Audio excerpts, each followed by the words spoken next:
something different up on the screen. Oh, it's coming. Right, very good. Excellent, thank you. Ladies and gentlemen, I know that many people are very hungry, also very tired. So I'm going to shorten this a bit, and I'm going to miss out some films and so on, but they may become relevant in the afternoon. So I'm not going to, there's some pictures of particular effects, neuropsychiatry with children, and maybe we can show them later today.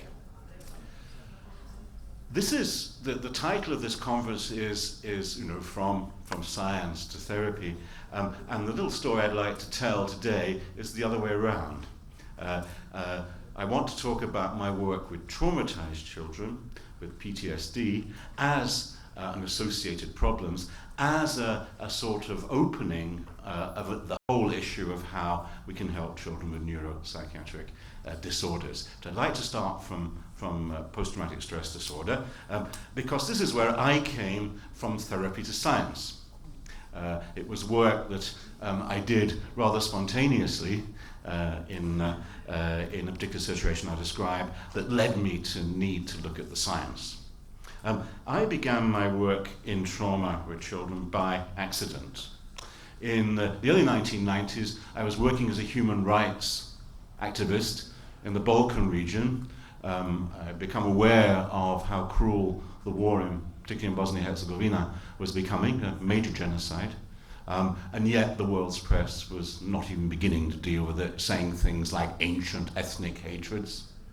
There were none.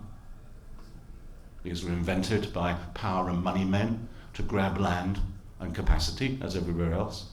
There was not an enclave of extreme Islam in the middle of Europe, quite the reverse. Bosnia's Muslims drink more than I do. Young ladies dress in the same way as everybody else in Europe, and they're of the same linguistic and other ethnic origins as their neighbors. There is no difference. So anyway, I began working on really a human rights issue to try and stop the war, and that meant traveling to Sarajevo to work with the government there. I did not work with international agencies.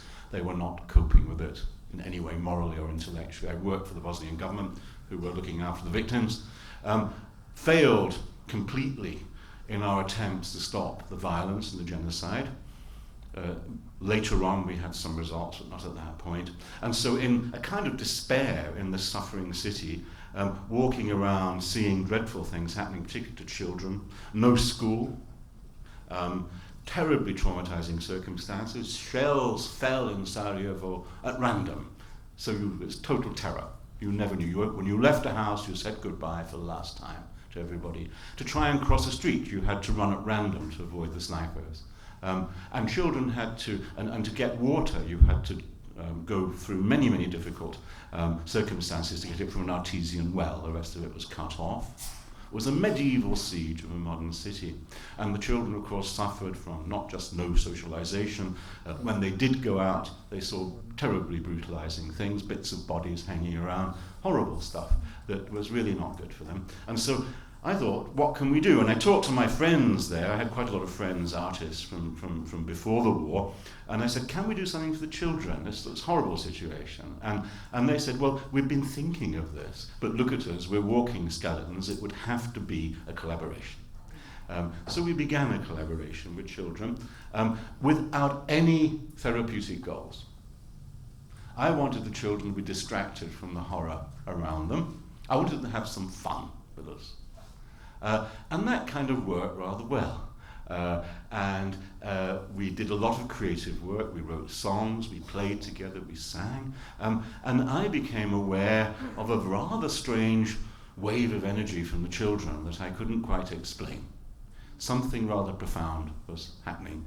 I needed to know what it was. But something very strong was occurring, and parents were giving us very, very strong feedback about how their kids were sleeping better after working with us. Things like that.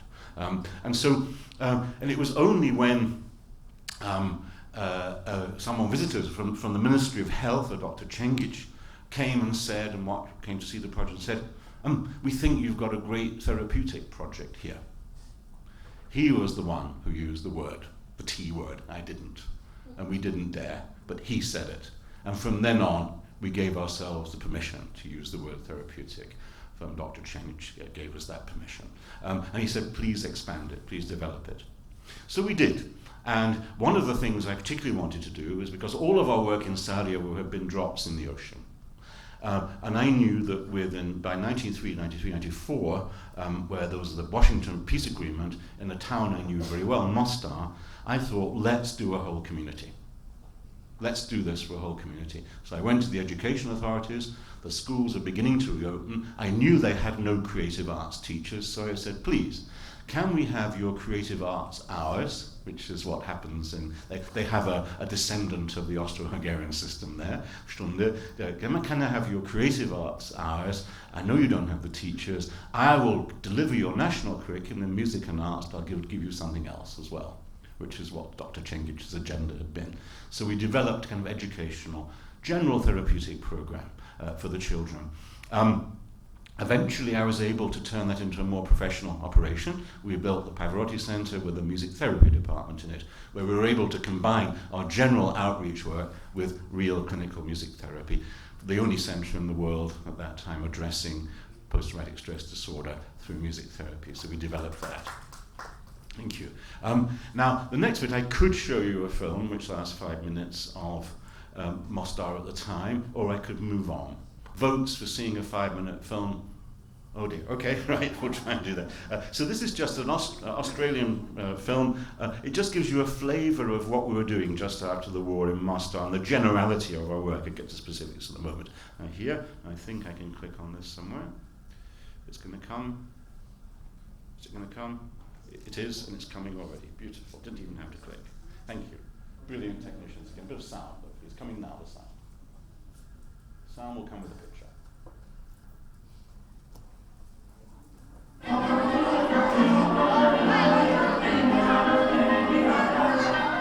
For Mostar, this summer has seen a return to the good times. A respite, however fragile and temporary, from a tragic and complicated war that's torn apart the young lives of the country's children. A festival called Happy Street, designed to bring a little normality back to the lives of the children of Mostar. Alen Preguda lived through the war. During the war, for that 4 years, I think, the people was like going crazy. They like didn't care about if they're gonna live or die. It was like, I don't know, it was like everybody is going crazy, even the little children. Now at the age of 14, he's a reporter, working for children's radio and TV programs sponsored by UNICEF, which wants to help children rebuild their lives. At Happy Street, Alan meets the festival's organiser, Nigel Osborne, a Scottish professor of music and professional optimist. Can you tell us, please, what they did here? Well, this is something that our groups of children from Labour and War Child put together. Osborne is in Mostar for the charity War Child, and his plans, including the building of an international music centre, depend on continuing political harmony. Without it, the future's uncertain. Yes, it's just beginning, it's nascent. We're beginning to develop the methods, and the idea is that a new music centre in Mostar, we will get an international centre to develop that. Not to sort of patronisingly to attempt to be curing Bosnians. It's not that, it's to use perhaps some of the negative experiences here for something positive for the future.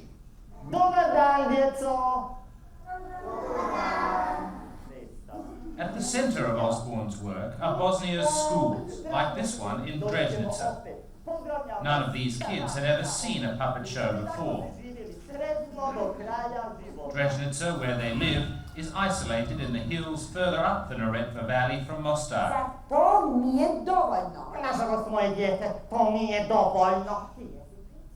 War Child music teachers come up here weekly as part of the new post-war school curriculum. The puppets are a bit of a bonus.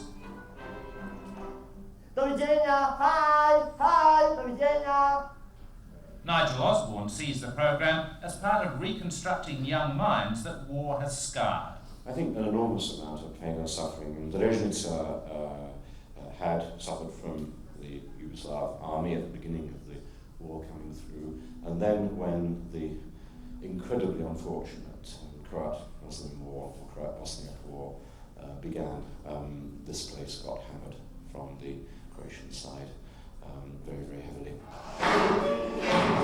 Though he's a distinguished composer and professor of music now, it's not hard to see that at one stage of his life, Nigel Osborne was a primary school teacher.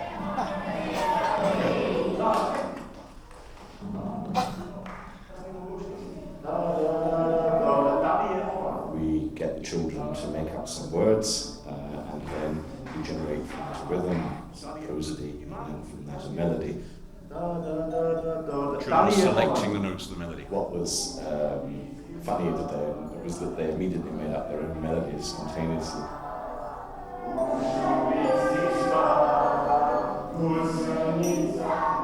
Little caterpillar. It's sort of activity that at this age you do in a group in preparation for later on children seeing that individually with an instrument picking out notes to be able to construct a melody. But by doing it in a group, you can show them how easy it is and how it's just a case of Here comes the caterpillar. Until you satisfy them. It's all part of a network of projects threatened by the political breakdown in Mostar, a breakdown in which the certainties of the old are threatening the future of the young. But the kids are extraordinary. I mean, the maturity of children, the depth of their thinking. I mean, it seems to me to be up to us to find some way of helping them to direct that knowledge, energy, and thought. I mean, it is something extraordinary about them. And of course, that could go totally wrong. There's like one of the situations in life where one has something extraordinary.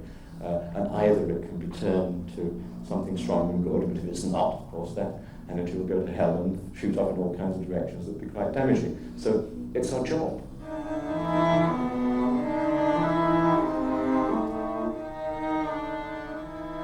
The drama of the children of Mostar and the outsiders like Nigel Osborne who want to help them is being played out against a ravaged backdrop.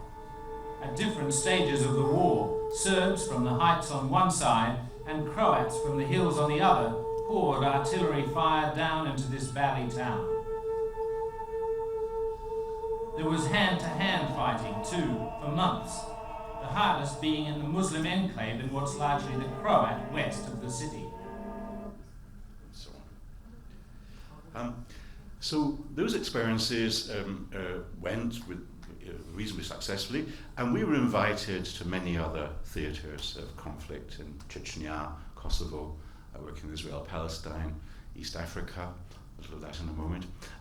However, it became so strong with the reactions to what we were doing, it became necessary to understand what it was about, a responsibility. Fortunately, I have a little bit of a medical background, some nursing, and I did follow a master's neuroscience course and various things like that, but I don't have great qualifications. But this led me into that area of my experience. First of all, we were dealing with a lot of post-traumatic stress disorder. What we didn't know at the time came out later. A study in 1998, Goldstein, Wampler, Wise, Harvard School of Social Medicine, found 95% of PTSD among my Sarajevo children, as I've been working with the population. There again, the criteria, diagnostic criteria, Diagnostic Statistical Manual of Mental Disorders, American Psychiatric Association, at that time DSM-4, there's 5 now of course, with the 4 diagnostic criteria: traumatic event, traumatic recall, avoidance, children being perhaps avoiding emotional engagement, and hyperarousal, being hyper alert and active. But I thought, as we wanted to investigate our effects, why it was we were having a bit of success here, was I looked at a wider framework, expanding really the biopsychosocial framework. Some very important bits here that get forgotten that are very important for music. Between biological and psychological, psychobiological. We've been talking about this today, the relationship of the mind and the body, very important for music. Then the one that everybody knows about, psychosocial, between psychological and social, but the other one that everybody forgets about, that actually Michael was talking about this morning, biosocial. how together and in groups we affect one another's bodies and minds. So I worked on that kind of basis, beginning with biological concerns. Here's an example from Africa. The children at the top are displaced people in Kitgum. This was at the time of the Joseph Kony LRA campaign in North Uganda, not so long ago. And down to the right is a boy soldier we rescued, now in a music art experience. That was in Ioma 2007. So looking at the biological point of view and trauma, we tend to, and this is a very important issue, the trauma industry, in particular the psychosocial part of it, tends to ignore the fact that this is an intensely physiological problem for children and for adults. And the evidence is very clear. For example, for dysregulation of the heart and autonomic nervous system, massive evidence from the United States from examining war veterans. I've just given some of the references there. But definitely the heart rate for your average sufferer, chronic sufferer of PTSD, will be 6 to 7 beats a minute faster than maximum than it should be on average. Of course, heart rate variability is a good thing, but being permanently locked at an average 7 beats above the norm is not a good thing. And I'm sure our cardiologist colleague will support that. So, what can we do? Well, music is highly interactive with the autonomic nervous system. And we can take, and there's evidence, massive evidence of this, and one of the things we can do is we can take children on autonomic journeys with music. We can go from relaxing to exciting and back again. And the journey is important. I agree with what Darren said. I think particularly with often traumatized children are rather locked where they are. And so the first thing we do is take them on a fun journey to being more excited and being more relaxed. And we sculpt them like musical pieces. I tell my students and trainees, your session should be like a symphony. You know, you should take the children through a sculpted journey, an autonomic journey. And do we have an effect? Yes. I'm gradually accumulating the evidence, but we have a fair amount of local GP evidence of improvement. Whether we can attribute that to our work alone, I don't know, and make no claims. But certainly the anecdotal evidence is very much in our favour. Going on, breathing, something very much ignored in the PTSD literature. Anybody who's worked with traumatized children knows the effect of trying to speak through breathlessness. We suspect vagal pathways in this. Thank you, Porges and others, for drawing our attention to these questions. And so there's little evidence about this from the PTSD literature, but everybody knows it's a big problem, and we can do very, very good things for this with music.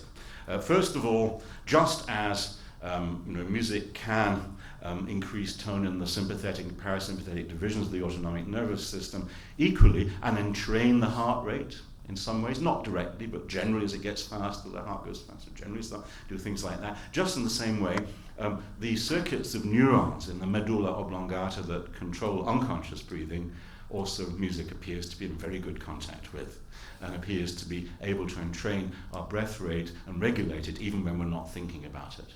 But even stronger, this is the magic bullet, though I'm sad to use such an aggressive metaphor. This is the magic flower.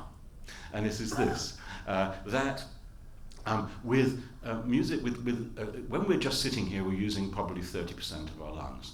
If we're working quite hard, maybe 70. There's only one activity where we use full capacity: singing. If we're singing well, proper diaphragmatic support. Probably one of the reasons we have singing is in order to use our lung capacity, exercise it, maybe evolutionary sense. And so with singing, we are able to use the conscious control of breath. Here we go. Here's some exercises for children who are not breathing properly. The first week, little Bosnian folk song. Tashun tashun tanana, palamachka stavana, ogrebala hasana. First week. Next week, I'll go a bit higher. Tashun tashun tanana, palamachka stavana, ogrebala hasana. Third week. Tashun tashun tanana, palamachka stavana, ogrebala hasana. We have extended the breath. And this works very well. make no apologies for this. I don't even need scientific evidence. I just see it happen. It just works very well. And then dysregulation of movement repertoires. Very often, this is reasonably well documented in the literature, but not enough. With children with trauma tend towards one of two pathologies, which is either incredibly hyperactive, doing the cerebellum stuff on the back of the chair, leaning back, keep knocking things over, running around, screaming, or very, very withdrawn. This may well, of course, correspond to diagnostic criteria 3 and 4 of DSM-4, sluggishness and hypervigilance. So we have a fantastic way of helping children. If children come to us really dysregulated, we give them kick-ass West African music.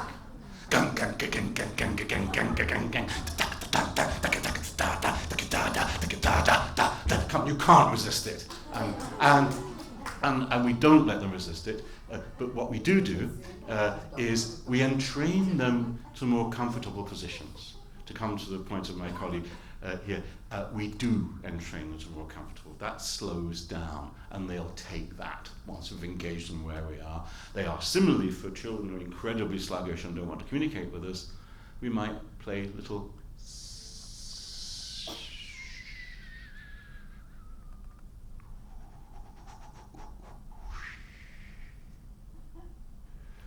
some simple communicative musicality, and we usually get there with them to enlivening them. So we can help with regulation of movement repertoires. Now, systems of stress and relaxation, of course, there are many systems involved in trauma, many that we've discussed: norepinephrine, noradrenaline, GABA, dopamine, serotonin. But the one that is most talked about, of course, is cortisol. And there's a paradoxical effect, as people here will know, that when somebody is first traumatized by a traumatic event, their cortisol levels go, as you would expect, sky high. That you would expect to happen. But then a weird thing happens. When it becomes chronic, they become lower than they should be. There are various adrenal exhaustion is the older-fashioned explanation. Probably it's more to do with the biochemistry of hippocampus attrition. In the hypothalamic pituitary adrenal axis, the regulating organ is the hippocampus, and the glucocorticoid biochemistry of this action has an attrition effect, a general shrinking effect on the hippocampus, not just the right side, the whole lot. And so it could be that this is part of it, or maybe even a natural defense mechanism. The body, for overheated HPA generation, is to shut down the organ that gets it going. But this is a terrible thing to experience. And if you want, this helped me very much, this research, in that it helped me understand the children. I now understand, when many of the way they present themselves, how there is this mixture of hypervigilant, high tone in the sympathetic division of the autonomic nervous system all over the place, and yet lacking the biochemical resources to support it in synergetic systems in the HPA axis, not being able to support it, the one that communicates with the rest of the body. And so these are things that are really important. So there again, we can use there's lots of evidence for the regulatory effect of music on the HPA axis. And so there again, we don't have, as yet, much hard evidence, but we have lots of anecdotal evidence, and logic and a triangulation would be on our side. This is the pathology of PTSD. This is the effect that music can have on it. Here is the observed effect. We have a humble triangulation that we can work on, and I do hope to deliver the hard science very soon. We're on the pathways. One of my problems is I don't want to be invasive of the children. So occasionally we piggyback on medical things that are taking place, interventions that are taking place anyway, but we don't want to invade the children. It's not our job. We are musicians. We are there to make joy and pleasure, which is not in any way to take away from the much more important role of the physician, which is to intervene and to do what is necessary to make the child better. We must do it, our discipline has to be to do it without violating in any way the child's body. I've developed some new sensors that I think is going to help me a lot, which are fun and are non-invasive, so we're going to get there with this. Then psychobiological and psychological concerns. I give an example. This is Palestine. This is the most overpopulated place on earth, Balata Camp, in the West Bank of Palestine. I have a children's project there. And the principles that we work on is just what we were talking about earlier. This is very much linked to all of the talks today. The idea of communicative musicality, the idea of coming from mother-infant vocal communication, the idea that through vocal and musical utterance we can share feelings. That either by, I'm going to be really fast, don't worry, share feelings, either by things like mirror neuron activity, or, for example, we have many neural sensors like the separation cry, I'm little, I'm lost. We have a neuron to detect that. And so these various things that then will provoke neural correlates, which we've been through. I mean, this has been talked about this morning, and what we would quote is the wonderful literature that Michael and Dr. Shetty quoted, which is this rich soup of neurotransmitter, hormonal and other action that accompanies this. Psychosocial, social and biosocial concerns, very quickly on this one. This is Thailand. This is just over the ocean. This is a part of Thailand just at the very south. The British, when they, in their usual fashion, divided places up for their own advantage, created Burma for the ivory and oil with little scant regard for the local populations, which trapped a huge Thai population in South Burma, South Myanmar. And these are the populations that have been seeping over the border over the last years without any rights. The problem is that the Thai government cannot grant citizenship rights. They would have a war on their hands because they'd all come. So they're drip-fed rights, and so our project is to help these children to express themselves. We write songs about their feelings. I would have more time, I'd sing some of them to you. Anyway, music is an agent of social change, with relaxation, joy, trust, individual creativity, self-expression, self-belief, self-respect, socialization, social communication, collective creativity, social identity, reconciliation, though you can never reconcile people, but a place where reconciliation may take place, social reconstruction. And there is a neuroscience here, an emerging one. We've already talked about it with Michael already today, the implicit social neuroscience of the entrained, of Stephen Fry and the other guy in the opera, but also, as you'll be very, very aware, a big raft of new neuroscience of intersubjectivity, in other words, how indeed we help one another feel the same thing and understand one another, and that stretched forward to broader social issues. So there we are. I'm not going to go on to the rest of it because it's lunchtime, but I do have some nice clips that might signpost our issues of the afternoon of cognition, emotion, language, movement, and so on. Some nice, very short clips that will show in action that. So thank you very, very much.